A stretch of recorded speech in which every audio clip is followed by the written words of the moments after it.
Back in 1990, KMD released their debut project, Mr. Hood. And my favorite track on it, and I'm sure most people's favorite tracks on it, is Peachfuzz. We're going to go bar for bar and break down those lyrics. So the track starts off with a bit of an intro from Zev, Subroc, and Onyx. Basically just them all trying to be like, hey, yo, I'm cool. Hey, I'm trying to get all the girls. And basically just to get attention. And then it ends up with the girls laughing at them. And then that goes right into Zev's verse. By the hairs of mine, chinny chin chin, got some many plus plenty. String by string, I count about 20. If you loan me your ear, I'll return it with interest. If not, I'll simply twist your wrist. This whole track is kind of talking about how they have Peachfuzz, because they, although may be adults at this time, they didn't necessarily look like it, because they didn't really have the facial hair, and they still kind of had baby face. So he's like, hey, yo, no, by the hairs of my chinny chin chin, I got a bunch of them. He counts like about 20 hairs. But he's basically saying like, yo, if you loan me your ear, I'll return it with interest. If not, I'll simply twist your wrist. Him saying that is really just a way of like him showing you how hungry he is. Because at this point, they were still fairly unknown. This is the biggest track on that album, but still, it's before that, no one really knew who KMD were. So by him saying, yo, if you loan me your ear, I'll return it with interest. So I'm going to be spitting this game to your ear, and you'll have more knowledge at the end of it. But if not, I'm gonna twist your wrist, because you're going to hear this. So listen up closely with thoughts to recoup me, because I hope to gross like 10 cents per groupie. Now, only if I had 2 G's per strand. Ask my anchor banker, he understands. If he had to twist your wrist, he hopes that you're going to think of some way to recoup him for the time that he spent twisting your wrist. And he hopes to get at least 10 cents per groupie. And like I said, this is early in their career, so they don't have that many groupies, but that's their goal. Like, let's start off small. Let's get 10 cents per groupie. But if he had 2 G's per strand, bruh.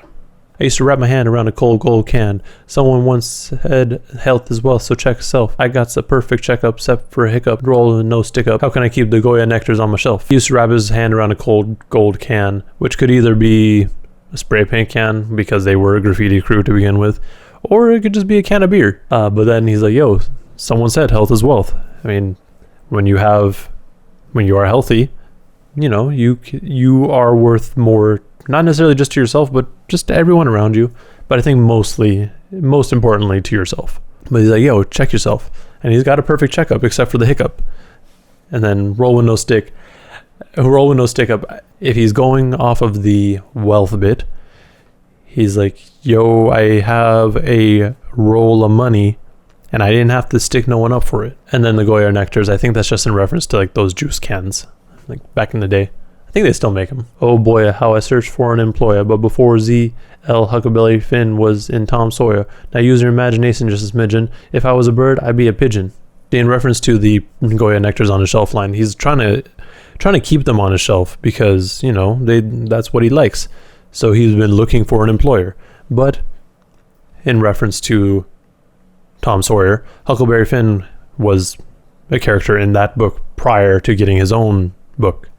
So he's understanding that, like, yo, sometimes you got to work with people before you get your own solo sort of thing. So come one to crumbs and pizza crust when every fella can. Eat fresh fish and live fat like a pelican. Then again, that's only if you're capable for freckles or blue eyes. I settle for a heckle and a jekyll. He's talking about how pigeons would just eat crumbs and pizza crusts. He's acknowledging, yo, I know people are like, yo, why would you want to be a pigeon? They just eat like crumbs and pizza crust when you could just be a pelican and eat fresh fish. But he's saying that's only capable if you have freckles or blue eyes. But he's more similar to Heckle and Jekyll. Heckle and Jekyll was another cartoon from back in the day, and they were ravens, I believe. So he's like, after all this, I'd rather just be a raven, because he can't live like a pelican because he doesn't have freckles or blue eyes. While I chuckle at my man with a cellular phone, the only phone I own's a funky xylophone's tone. Ain't no joy in annoying high-pitched ringing. We do the tap, twist, and twitch bringing. This was back in the late 80s and 90s. Cellular phones weren't very common, so the only phone that he had was a xylophone. He didn't really like the idea of cell phones because they was ringing and the high-pitched noise was bothering him. I think that's pretty straightforward. Through soul and this cordless thingamajig, sure as Subroc's clippers etch and clip to your wig. We'll do the jig, so make your mind thumb twiddlers. Pipe the bowl or us fiddlers, don't riddle us. So he's saying as sure as Subroc's clippers, like, can kind of line you up, we'll be sure to do the gig, basically, and make your mind up. Like, rather than just, sitting there twiddling your thumbs, like, yo, like, listen to us, respect us. I'll even ride a bus till the coast is clear. For okay pay, say I'm a finna suck my pen. Now all this running around's kicking me right in the rear, and still I'm judged by the hairs on my chinny chin chin, and I'm able to hit a skin, just like my man Poop Up Maxwell, I'm so smooth. So he's also just kind of continuing the reference to how he and KMD are still relatively unknown, and he'll still just ride the bus. It's cool with him. I think that's also in reference to one of the skits on Mr. Hood, where Mr. Hood is referencing his late model Ford, and Onyx is like, man, I'd rather just walk. And he's still just running around, doing work at whatever he can, but he's still being judged by the hairs on his chinny chin chin, of which there are none. This then goes into the chorus, where it's basically just saying, Peachfuzz. Now what's up with this Peachfuzz nonsense? Peachfuzz. What y'all talking about this? Peachfuzz? Peachfuzz. Nah, I just got one more thing to say. Peachfuzz. Aw, man. There's not much to say about that. It's just people clowning him because he looks young. This then goes into Onyx's verse. By the hairs of my chinny chin chin, 6 black hairs, string by string, I think I count 5 pairs. That's a little, but still, can I get a thumbs up? At least for the Peachfuzz, that sums up. He's just following the same rhyme pattern as Zev at the beginning. And he's like, yo, I got some hair. I got like 5 pairs at least. Like 6 black hairs, Can I at least get a thumbs up? A tidbit, yeah, that's it. But who gives a sugar? Honey iced tea besides me. For if I ever riff and yet still they be stiff and they want bills. So I take time just to kill. He's just like, yo, this is just a tidbit. Like a tidbit, like in the sense that this is just a little bit. Like, it's better than nothing.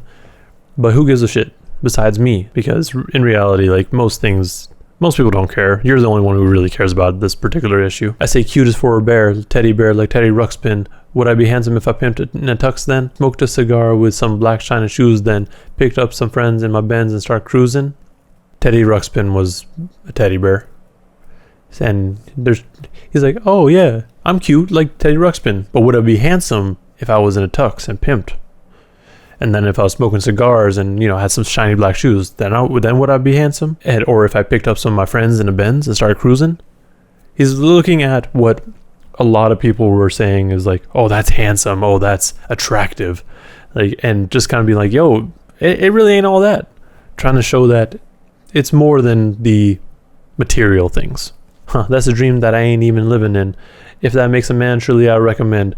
I'll stay a toy boy eating Butterfingers with knowledge of self and coloring books on my shelf. Yeah, he's basically just continuing that thought of, yo, like, if that makes a man, nah, I'm gonna just stay a toy boy eating Butterfingers, because I got knowledge of self and I got coloring books on the shelf. Like, you can have both. You can be grown and still have the fun parts in life. I want to grow up because maybe if I did, then I wouldn't be treated like a Toys R Us kid when they counts 10 up on my chin. By the hairs of my Peachfuzz, let's say each was an inch. He wants to grow up just because, or he wants to appear older just so that he doesn't look like a Toys R Us kid. Toys R Us kid was like this whole campaign that they ran, even beyond just like the early 90s. Like, they went on for a while. Like, they had a whole jingle and everything. He's basically just saying like, yo, if I looked older, maybe then they wouldn't be counting all the hairs on my chin and judging how old I am based on that. It's like, because I can't pull or pinch, it's a wrench, and I thought life would be a cinch. But anyhow, let's talk about some way, somehow, that can make my Peachfuzz grow out.